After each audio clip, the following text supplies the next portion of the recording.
Sai Ram, everybody. So today's topic of discussion, deliberation, Chintan Manthan, Manana. First, the process of Chintan Manthan, discussion, deliberation. Then once we are convinced, processing and internalizing the same, the conclusions. Now today's topic in that path is free will. Free will. What is free will? Is it really there? Does destiny overrules free will? So if there is free will, do we have it with us? Do we have within us?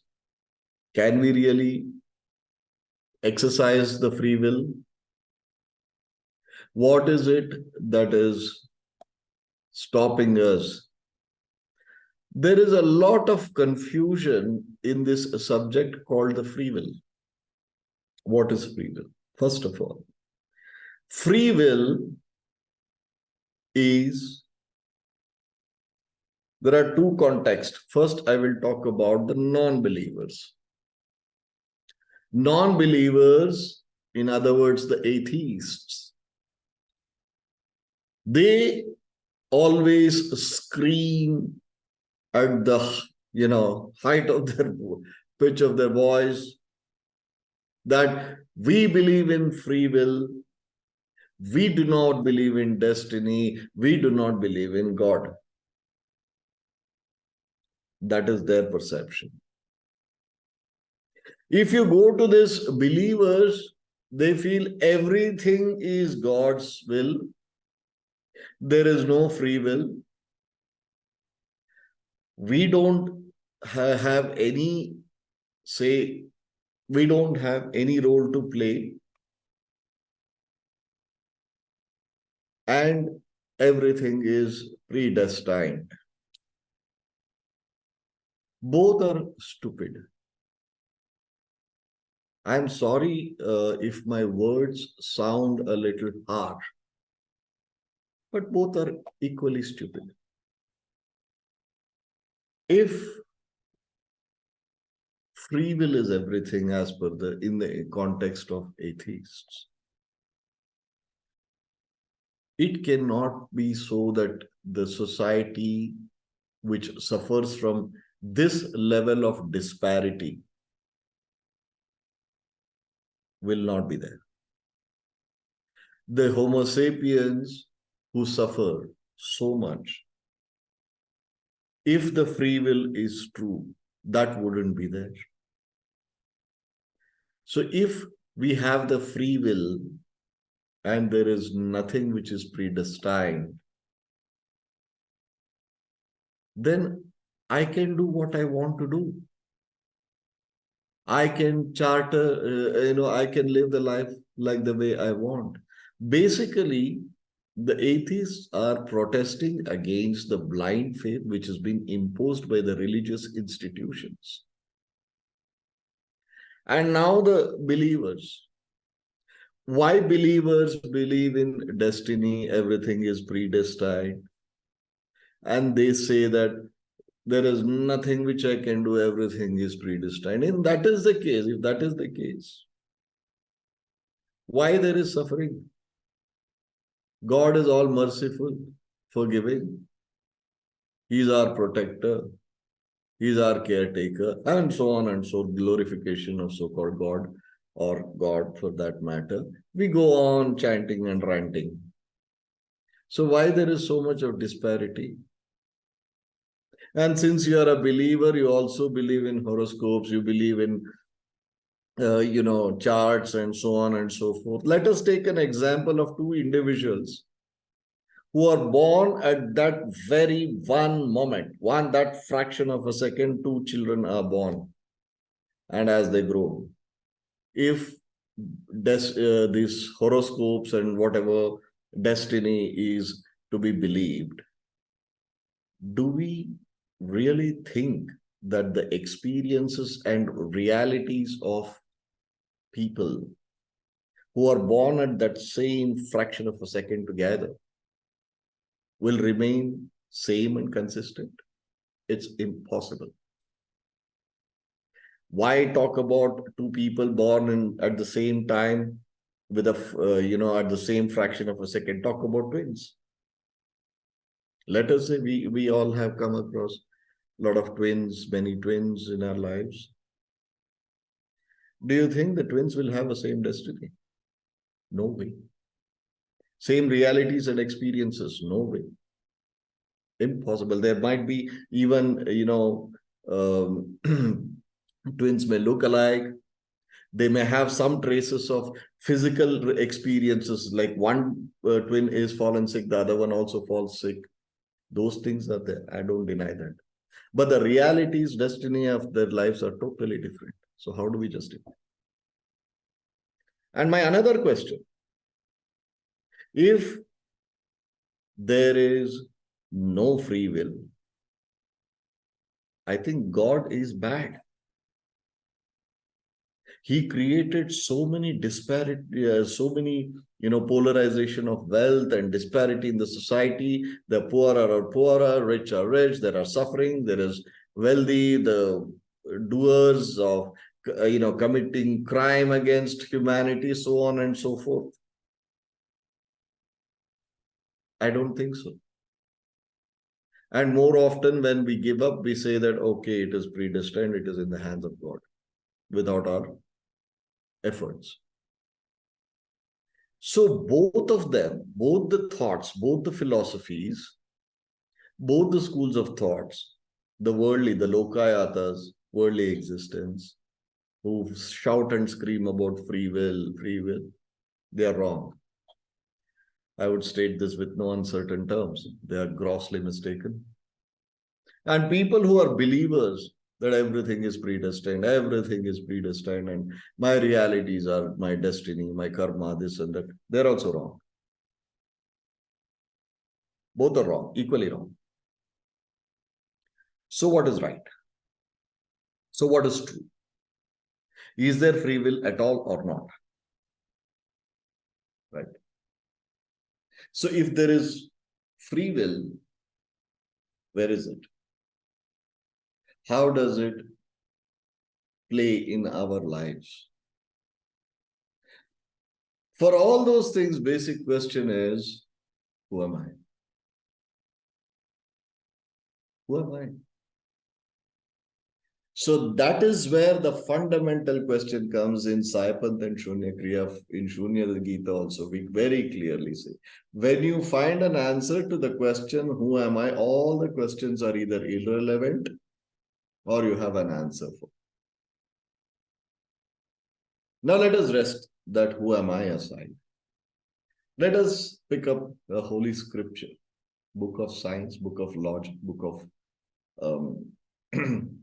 what do we call a book of practicality, social science, right? Srimad Bhagavad Gita. Srimad Bhagavad Gita, Lord Krishna says two things. If we take the Saransh, take the excerpt. One, he says, karma. Then another, he thinks another most important thing he says is, you are not the doer. Sounds a little conflicting, not contradicting, conflicting. One way he says, you perform your karma. You have to do your karma. Everybody is a karma yogi. That is one. Second, he says, you are not the doer, I am the doer. Like, it's little confusing. But what he defines very beautifully is nishkama karma. What he says is a deed you have to do. You have to do what you are supposed to do.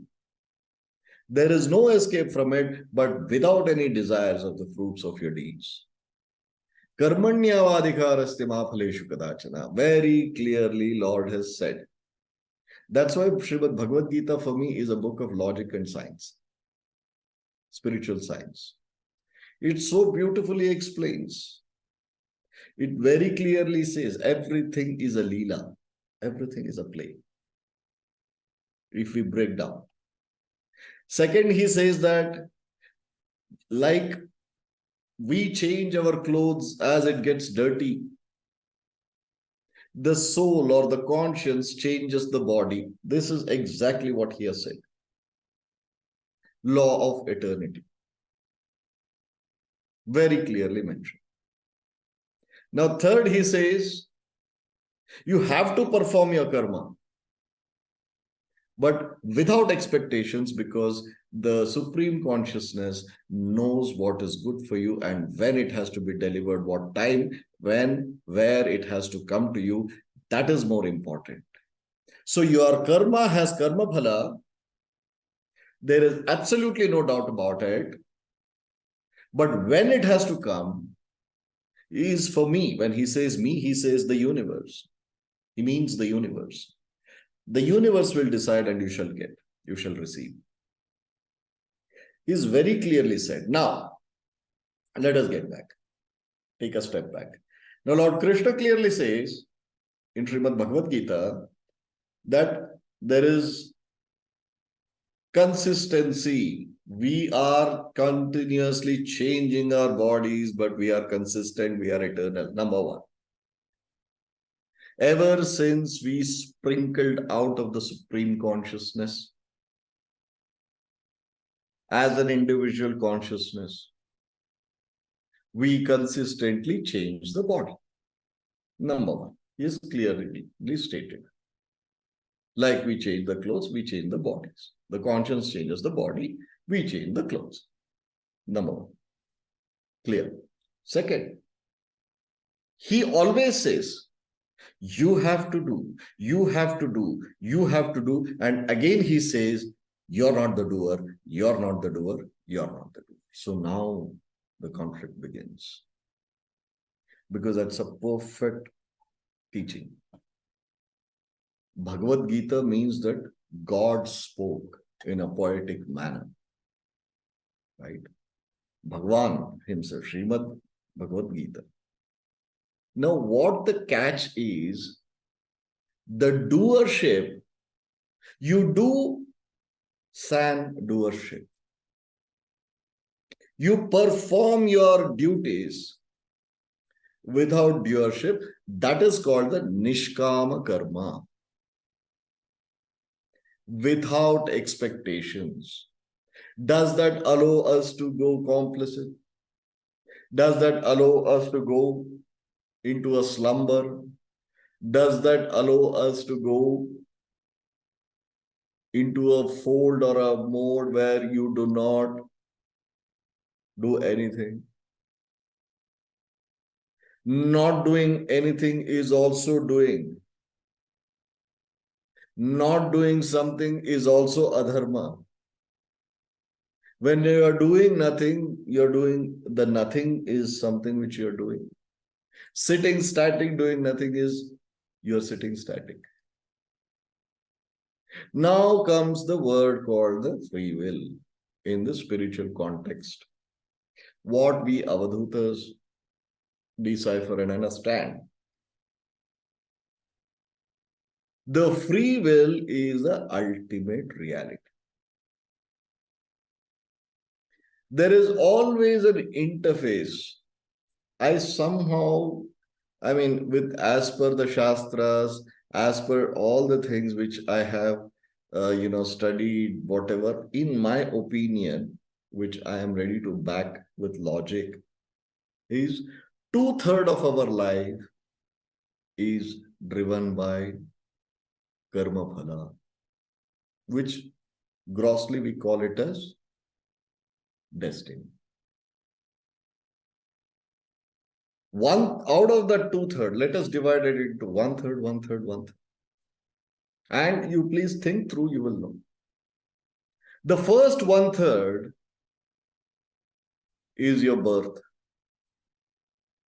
The birth based on your sanchita karma. All that you have accumulated in all the births, several births, sanchita karma. That is something which you cannot alter at all. You just cannot alter, which is your parents, your siblings, your relatives, your whatever physical appearances, nothing can change. You can enhance, make it bigger, smaller, whatever, but these things are fixed. There is no choice. One thing. Also, how we appear, how our health is going to be, how our experiences are going to be broadly, how our relationships, how our Rinanabandhas with people whom we don't even know, suddenly they pop up in our lives and then we become very close. Somebody whom you think that we are very close to, like our own blood, our own siblings, our own members of the family, you suddenly get stretched away, far away, distanced completely, never to look at them again. Immediate members of the family are so strained in the society. Not everywhere, but yeah. Not very common though, but that's, yes, that does happen. Though under certain circumstances, physically we are together, but mentally, emotionally, psychologically, we are completely drifted. It happens. So what is that? That is part of your 1/3, the first 1/3. Second 1/3 is a tricky one. First is Sanchita. Second is the trickiest one. That is a present continuous tense. What is that present continuous tense? Vartamana karma, prarabdha karma. Vartamana, prarabdha. These two are the trickiest of all. Vartamana is right now what you're doing. Contemporary deeds. Right now you are listening to this man talking, like right now this man is talking. It is his karma and you're listening is your karma. What your deed. You're absorbing this and processing this. That is Vartamana. Very fraction of a second when this Vartamana karma is done, it rests in Prarabdha. Immediately, it's a present continuous thing. Vartamana karma turning into Prarabdha karma instantaneously, every fraction of a second in our life is the tricky one. This Vartamana karma also becomes a Prarabdha karma and also settles down in the future, Agami karma. I know it is a little confusing. I'll take questions later. I'll try my best to answer. We have understood Sanchita, the container of karma phala of our several births. Now that we have taken birth, after the age of 11 and 13, 11 or 13, that's when the Janine ceremony for done for all the Varnas in yesteryears today. Anyway, let's not get there. Coming of age. From that moment, your Vartamana karma is every fraction of a second is settling down as your Prarabdha and Agami. What is Prarabdha karma? What you have done has gone and settled in one place. Just for better understanding, say let us another container of karma phala of this birth. There are two. One is here, one is on the other side. The Agami karma. What is Agami karma? You have studied extremely well, prepared very well for your examination, and examination is a month away, and then you will go to the examination, you give your exam, because of your preparations, you perform very well, you get a fantastic result. What is going to happen in future for what you have done now? Agami karma. Clear? Prarabdha and Agam. Sanchita.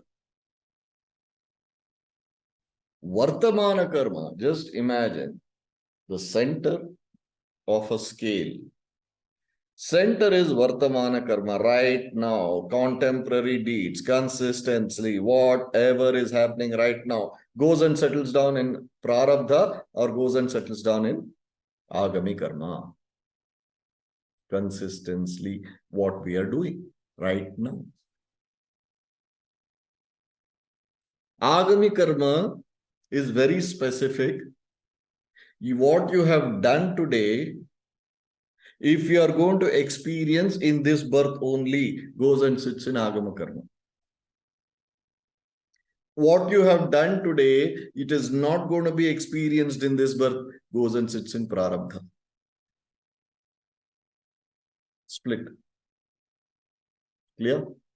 Vartamana, Sanchita done. Vartamana, right now, contemporary, right now, you listening to this conversation, this talk is Vartamana karma. This is evolving you within, hopefully. So it is evolving you. So this evolution goes and sits in Prarabdha, your evolution. And also, it goes and sits in Agami karma because tomorrow when you have to tell somebody, hey, look, this is the logic, you may tell 1,000 people or 1,000,000 people that, hey, look, this is the logic which I have learned and understood in my internal cosmic Gurukula. Hey, look, this is how it is. That becomes an Agami karma. So, Vartamana karma either is Prarabdha or Agami, or Vartamana karma can be partly Prarabdha and partly Agami karma. Now, this Vartamana karma is based on free will. The last 1/3. 1/3, 1/3, and 1/3. The last 1/3, free will. Let us say you have been trained to use a weapon. Right? You have been trained. You know, you've learned how, or you have trained yourself. Now, that knowledge and training that you have gone through, with that, you can protect innocent people or you can kill innocent people. Free will. That is free will. So this is, simply put, is the free will. You are doing what you are trained with or what you have. What is it that you're doing? That is the free will. Debauchery is wrong. You know that. You don't, you do it is also karma phala. You don't do it is also karma. Abusing anyone is wrong. Manipulating someone is wrong. You have the ability to manipulate. You use that ability for the good. To put down somebody who is doing wrong. Good. You use that to manipulate somebody who is gullible. Wrong. That's all. You are taught. Krishna has very clearly said. By Baba's grace, my master's grace, I have read quite a few scriptures. Quite a few books. But no other scripture or text can reveal the law of karma like the way Srimad Bhagavad Gita does. I haven't come across in my experience in the spiritual arena. I have not come across anything which speaks as explicitly, as clearly as Srimad Bhagavad Gita does. It is not a religious or a spiritual thing. It's a book of logic and science. I'll come to that on a separate subject. But anyway, now this free will, what do? Arishad Vargas, Kama, Krodha, Lobha, Moha, Mada, Matsarya, lust, anger, greed, the attachment, the ego, jealousy, play of Maya. So that influences your freedom. Particularly, there is a conflict. I mean, times when there are conflicts. I know what I am doing is wrong because you, as a conscience, know what is right and wrong. You may justify to the world, you may justify to yourself, you may even cheat your conscience. But let's not deny that fact. We know what is right, what is wrong, we know. I presumed, I assumed, this I did, that I did. Well, whom are you fooling? You may even get away with it. You may even convince the other person, somebody gives you the benefit of the doubt, and then you're done with it. You moved on. But whom are you fooling? It goes and sits in prarabdha, it goes and sits in agami karma. Don't worry. It will swing back and give you a rap. You've done good, it comes back. There is no escape. Now, if the influence of Arishad Vargas are there, now we have broken down the points. Now, if the influence of Arishad Vargas are there on us, am I helpless? What can I do? I have my vasanas. I have my indriyas, the touch, the taste, the smell, the vision, the hear, shravanam, what I can hear. So what do I do? Where do I go? You know the answer also. Self-inquiry, discovering thyself. Don't try to justify your misdeeds as acceptable. Forget justifying to the world outside. Don't try to justify it to yourself. No point. You have no privacy from yourself, your true self. No point. Nobody can reprimand you.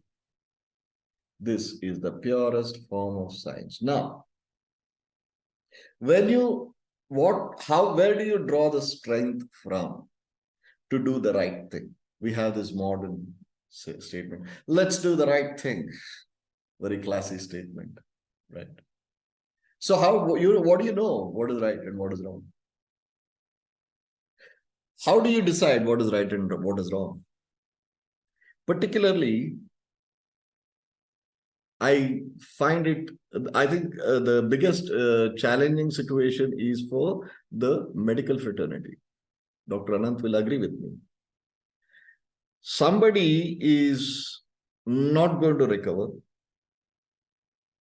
They are terminally ill. They are in palliative care. Should the doctor pull the plug? Should the doctor allow them to live on a ventilator? What should I do? What is dharma? Is it the right thing to do? Is it the wrong thing to do? I don't want to dive deep into that particular aspect because that separately we can discuss. But however, the most conflicting thing is the medical fraternity, the representatives of God, I would call them as. But what is it that which can support us navigate our deeds? Guru. A guru. Guru in the form of a good scripture. Guru in the form of an example. Guru in the form of a person. Guru, Guru, Guru, Guru, Guru, Tattva. Tattva is the essence. Srimad Bhagavad Gita is a Guru. Right now, only Lord Krishna's name is there, and his murtis are there and worshipped. But what is the Guru? Bhagavad Gita. What is the Guru for us? Sri Sainatha. Fortunately, from Saguna Sakara, he has become Saguna Nirakara right now. But what is that which is our guiding principle, Sri Sai Satcharitra? The Sikhism, what is the book? Guru Granth Sahib. So they are the ones who are consistently guiding us in the Pramana, Paroksha, Parakaya. So there are different, Pramana is basically the scripture. Paroksha, somebody is influencing you in the right direction. Somebody is navigating the knowledge to you, imparting the knowledge to you. Somebody is trying to live by their example. You are emulating that person. Is also Guru Tattva. And Guru in physical form. Guru who has established an order and left the physical body, but yet he remains to guide. So there is no scarcity.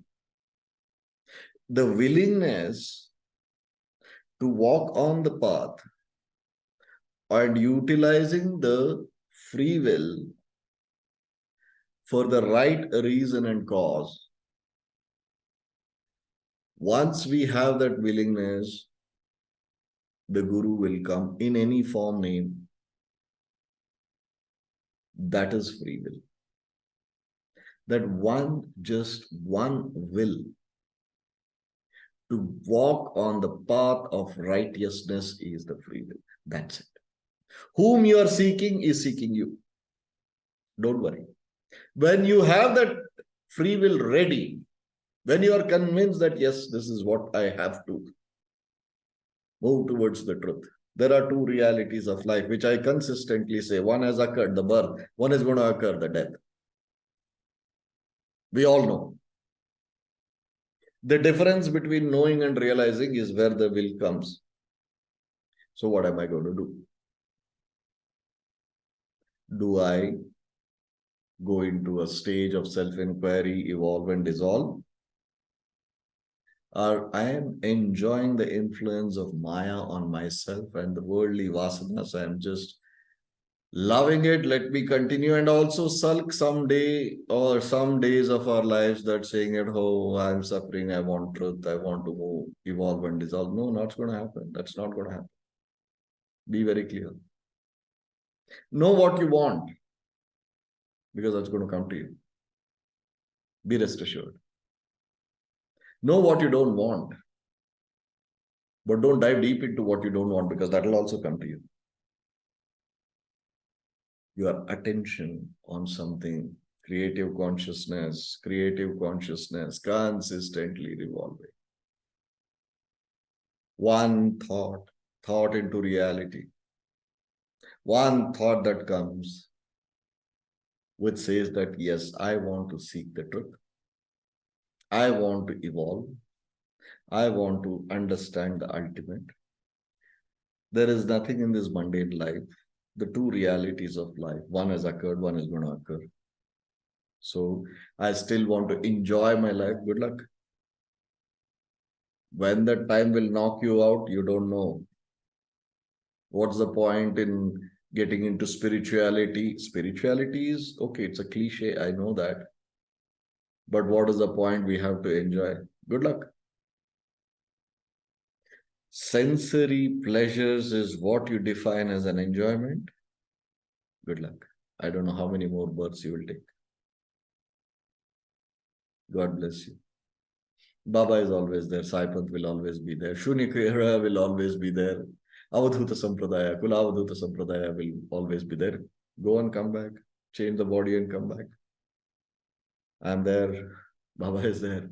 It's your choice. You want to put an end to it now, or you want to take 10 more births is a choice. Free will. Because you know the truth. Don't deny that fact. You know what is right and what is wrong. End of that matter. So this is exactly how Lord Krishna keeps the responsibility on your own shoulders. This is exactly what Sri Sainath Maharaj tells. He who commit to my samadhi, his sorrows and suffering shall cease to exist. You will go to his samadhi. He who sets his foot on the soil of Shirdi, his sorrows and sufferings will disappear. You will set your foot on the soil of Shirdi. Very clear. That's your free will. All that we have to do is put a thought to divine. Lord, I want to come to Shirdi. Don't worry. He'll draw you. No doership. The thought is important. Forget the doership. Don't plan. He'll draw you. The moment he pulls you, you can't stop yourself. All that you need is a will. Free will. That is free will. There is one interface, before I conclude, I have to mention about a interface between free will and reality that I have told 100 times, 1,000 times, million times. Creative consciousness. Consistently it's working, sir. What you aspire is going to happen. What you fear will also become a reality. Your attention is on fear. Your attention is on faith. Both will become a reality. Do not fear. Shed the fear. Don't worry. That is why Guru and one free will. Lord, I want to be absolved of these worldly existential requirements. I want to evolve and dissolve. And I want this to happen simultaneously. Can you please? There you go. Show unto me one person who has got this thought and who has not found a path. The universe is waiting for this free will of the people to evolve. This has to go. Once these thoughts come, there you're sorted. You have nothing else to do. Everything is on an autopilot. Trust me. And particularly, Kulavadhutas of Saipanth, who practice Shunya Kriya, each one of us will agree with what I am saying. Evolution, spiritual evolution of thyself, sang doership. We have hopped into the aircraft called Saipanth and Shunya Kriya, the Avadhuta Sampradaya. Somebody is piloting. Somebody is filling the fuel. And you have taken off, you will land in your destination. And the fee that you pay, the ticket that you purchase is your free will. That's it. So that is the definition of free will. How to use, what needs to be done. What is free will? The interpretation of free will by both these communities, the staunch believers, blaming everything on destiny, grahagatis, the planetary positions, where this stone, that stone, this finger, that. It may pacify the rays which comes from those planetary positions, but your free will, you surrender to your Guru and say that done, I am done. I want to be absolved of the worldly existence, existential requirements of worldly thing, and simultaneously I want to become one with you. I want to evolve and dissolve in you. Lord, please show me the way. Trust me, you're sorted. You're sorted. And when it comes to Dharma, you know what is Dharma. You don't have to learn. You don't have to refer to any books. You know what is Dharma. Right? So your free will based on Dharma. Dharma tells you this. Shastras tell you this. Worldly existence is a necessary. You have to do what you have to do, discharge your obligations and responsibilities, yet you have to progress spiritually. Get that thought, put it out. The Guru will pull you. What you're seeking is seeking you. right? Very well. Thank you. Sai Ram, Sai Ram, Sai Ram.